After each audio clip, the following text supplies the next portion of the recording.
Merci Ebou. En attendant peut-être le Ballon d'Or, on savoure ce soir en attendant le Grand Prix du Festival de Cannes. Bonsoir Mathilde Diop. Bonsoir. Merci d'avoir accepté notre invitation 2 mois après avoir gagné le Grand Prix du Festival de Cannes avec votre film Atlantique. Vous avez été honoré par le chef de l'État hier en vous nommant au grade de chevalier de l'Ordre national du Lion, vous et d'autres professionnels du cinéma. J'aimerais revenir sur vos premiers mots, vos premières émotions aux côtés de Sylvester Stallone. Je vous cite, « J'en reviens pas, c'est un peu fou ce que vous avez fait, je suis ici avec vous et en même temps là-bas à Dakar. » Aujourd'hui que vous êtes vraiment là, alors qu'est-ce que ça fait? Eh bien, j'attendais vraiment ce moment avec impatience et d'ailleurs je regrette de ne pas avoir pu revenir au Sénégal avec le prix plus tôt parce que c'est vrai que j'aurais aimé revenir profiter de l'euphorie qui s'est produite juste après voilà, ce Grand Prix. Mais le film n'était pas complètement terminé et voilà, j'avais encore du travail sur le film, donc je suis plutôt venue pour la sortie parce que le film sort en salle samedi prochain, le 3 août. Oui. Et c'est vraiment un moment que j'attends depuis très longtemps, puisque en ayant écrit, tourné, conçu ce film au Sénégal et en Wolof, vous pouvez imaginer que voilà, j'accorde une importance très grande à la question du public et je suis très impatiente aussi de connaître de voir la réception, l'accueil. On va reparler du film, mais vous rentrez quand même dans l'histoire du cinéma sénégalais et par pas n'importe comment, par les mythiques marches de Cannes. Qu'est-ce que ça représente pour vous? Ça représente beaucoup de choses à la fois. D'abord, une reconnaissance de mon travail de réalisatrice. J'étais extrêmement fière et heureuse de porter mon film, tous les choix que j'ai faits, mon travail, mais aussi mon équipe. Et lorsque j'ai appris que le film allait en compétition, ça voulait dire que ce serait le Sénégal qui serait représenté. Et pour moi, ça avait vraiment de l'importance parce que, pour plein de raisons, parce que voilà, je pense que c'est important que le Sénégal, que le cinéma au Sénégal reprenne une place de premier plan. Et c'est vrai que on a bénéficié d'une visibilité maximale et comme ça faisait longtemps qu'un film sénégalais n'avait pas été propulsé sur le devant de la scène, c'était important à plus d'un titre. Et ce qui est fort, c'est quand ça dépasse la victoire personnelle et que ça devient une victoire collective, nationale. Et ça continue. Parlons justement un peu du film en attendant de le découvrir vendredi pour le grand public. On parle beaucoup de migration, mais pour moi, ce film, c'est d'abord une histoire d'amour entre Ada et Souleymane. Comme de nombreux jeunes Sénégalais, Souleymane rêve d'une vie meilleure. Il va chercher l'Eldorado à bord d'une pirogue direction l'Espagne. Malheur lui en a pris puisque la pirogue va sombrer dans la mer. La continuité de l'histoire, c'est ce qui va revenir à Dakar pour retrouver Ada sous forme de fantôme. Pourquoi ce registre fantastique, presque j'ai envie de dire? Parce que mon rôle en tant que cinéaste n'est pas seulement de raconter des histoires, c'est aussi de trouver la forme, le genre, la forme la plus appropriée pour toucher à l'essence de ce que je raconte. En l'occurrence, le film s'ancre, comme vous venez de le raconter, dans des réalités sociales, économiques assez précises, quasi documentaires. Et le registre fantastique, c'est un genre que j'ai abordé pour prendre un maximum de distance, de recul sur mon sujet et consacrer un film à la jeunesse disparue en mer, la jeunesse sénégalaise disparue en mer. Qui est une actualité c'est écrire un film mondiale. de fantômes, puisqu'en mourant en mer, leur esprit revient hanté. Les femmes restées, elles, au quartier, qui les ont aimées et qui sont hantées par ces hommes disparus. Et c'est à travers ces femmes que les esprits de ces hommes morts en mer vont revenir accomplir leur dernière volonté. Donc certains reviennent réclamer l'argent qu'on leur doit parce qu'ils sont partis pour des raisons très concrètes. Ils n'étaient pas payés sur leur chantier depuis 3 mois. C'est pour ça qu'ils ont pris le large. Et Souleymane, lui, revient faire ses adieux à celle qu'il aime. Donc c'est vraiment une histoire d'amour qui rencontre, qui au croisement de réalités sociales, économiques. très documentaire. Exil, identité, révolution, moi ce sont un peu les mots qui me viennent quand j'observe vos œuvres, du court-métrage Atlantique en passant par Mille Soleils et aujourd'hui Atlantique qui vous vaut tant d'honneur. D'ailleurs, ce film n'est-il pas un retour vers vos origines africaines? Vous dites par exemple que via le personnage d'Ada, vous vivez avec elle l'adolescence africaine que vous n'avez jamais pas vécue. Absolument. Pourquoi? Parce que c'est le cas. En tant que métisse, C'est une frustration pour vous ou pas? Non, non, c'est plus un manque, mais c'est ce manque qui a nourri l'écriture du film. Et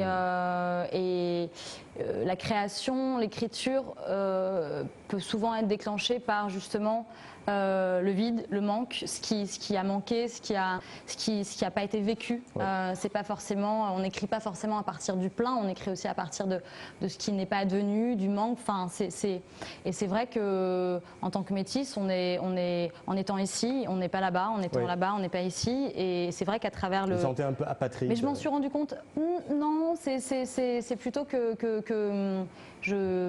c'est difficile à résumer en quelques mots. Oui. En tout cas, à travers le personnage d'Ada, j'ai en effet parcouru un pan de ma vie que j'aurais peut-être vécu de cette manière-là si j'avais été elle. Mais c'était surtout, écrire le personnage d'Ada, c'était surtout une manière de parler d'une jeune fille qui prend sa vie en main et qui fait de la perte de l'être aimé, son amoureux qui est parti en mer, une reconquête d'elle-même.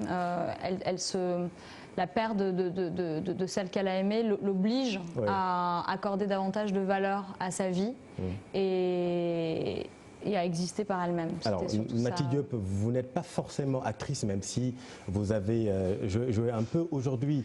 Vous êtes derrière la caméra. À travers cette interview, j'ai souhaité donner la parole à des acteurs qui suivent au quotidien l'actualité du cinéma. Et justement, l'un d'eux a une question pour vous.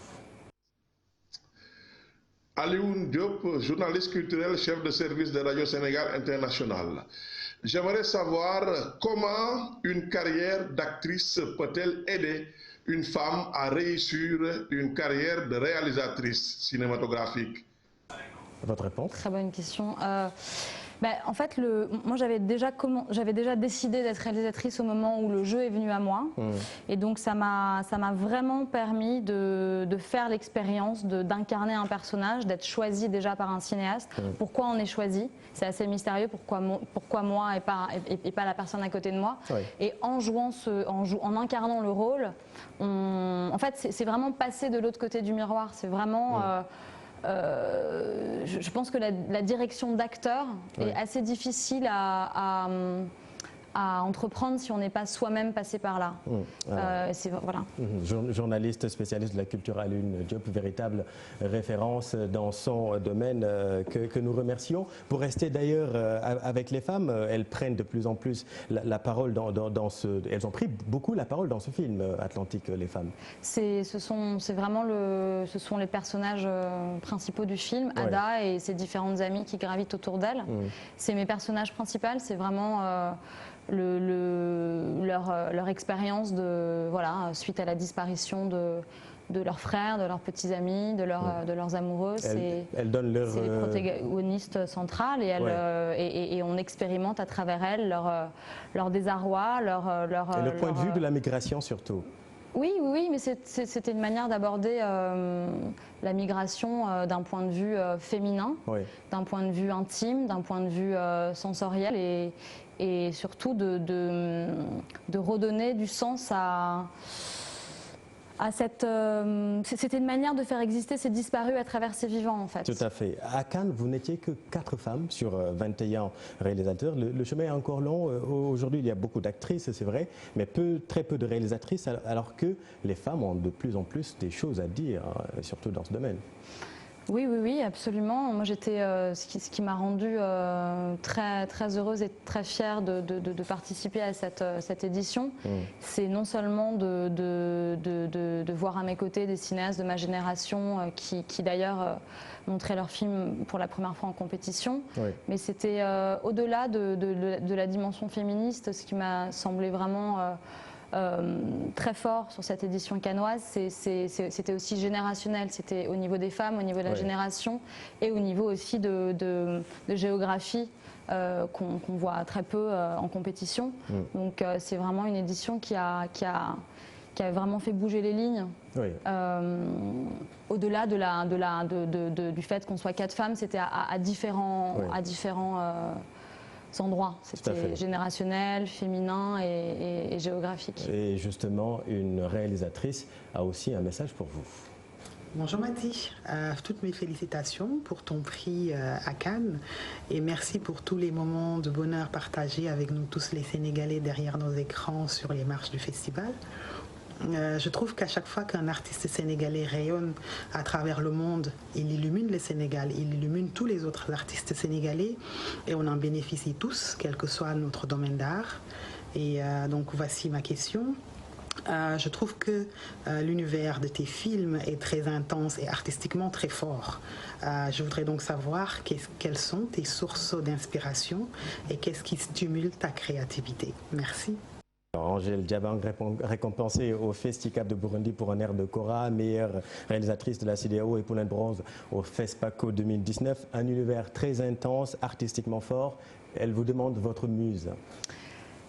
Alors c'est jamais facile pour moi de répondre à ces questions parce que évidemment que beaucoup de films, beaucoup de livres m'ont marqué et m'ont inspiré pour ce film-là.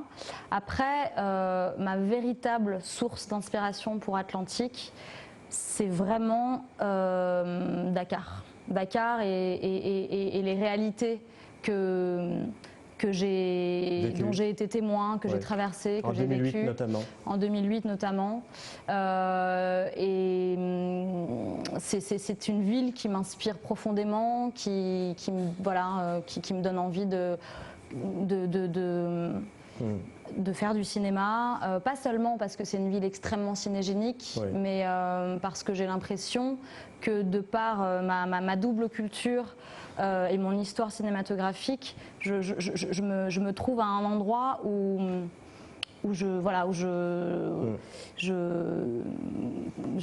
j'arrive à prendre une forme de distance et donc votre muse c'est Dakar pour être. On peut le dire comme ça. Désolée sans doute Angèle devait s'attendre à des. Alors évidemment que Claire Denis et Djibril Diapambéty sont deux repères très importants pour moi. Je pensais que c'était plutôt la musique de papa qui vous inspire. Elle m'a bien sûr qu'elle est très très importante et qu'elle fait partie des choses qui m'ont absolument inspirée. Il n'est pas jaloux de votre succès, vous êtes sûr? Non, pas du tout. C'est l'un de mes meilleurs alliés dans cette aventure et je le salue chaleureusement. Parfait. Angèle Diabang qui travaille actuellement, je le signale, sur une adaptation cinématographique du roman culte Une si longue lettre. On a hâte de voir ce que cela va donner. Qu'est-ce qui a changé dans votre vie depuis que vous avez gagné ce Grand Prix, à part les nombreuses interviews bien évidemment? Qu'est-ce qui a changé pour vous? Tout s'est enchaîné très vite en fait. Au moment où le film était à peine fini, qu'on a reçu cette excellente nouvelle pour Cannes. En fait, c'est un moment de tourbillon, d'effervescence. Très très fort, très très rare. Donc ce qui a changé pour moi, c'est plus un niveau d'intensité qui n'est pas le même, une accélération.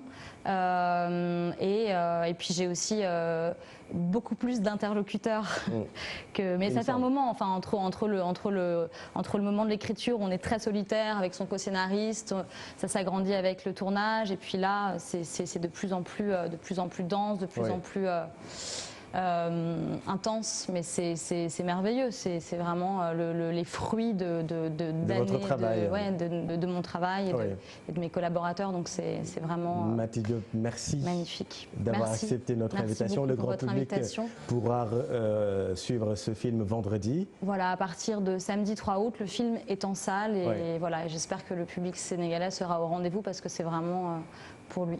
Nul doute là-dessus. Merci beaucoup. Merci à vous, chers téléspectateurs, d'avoir suivi cette édition. C'est la fin. Les programmes continuent sur TFM. Restez avec nous. Vous êtes au bon endroit. Bonne soirée.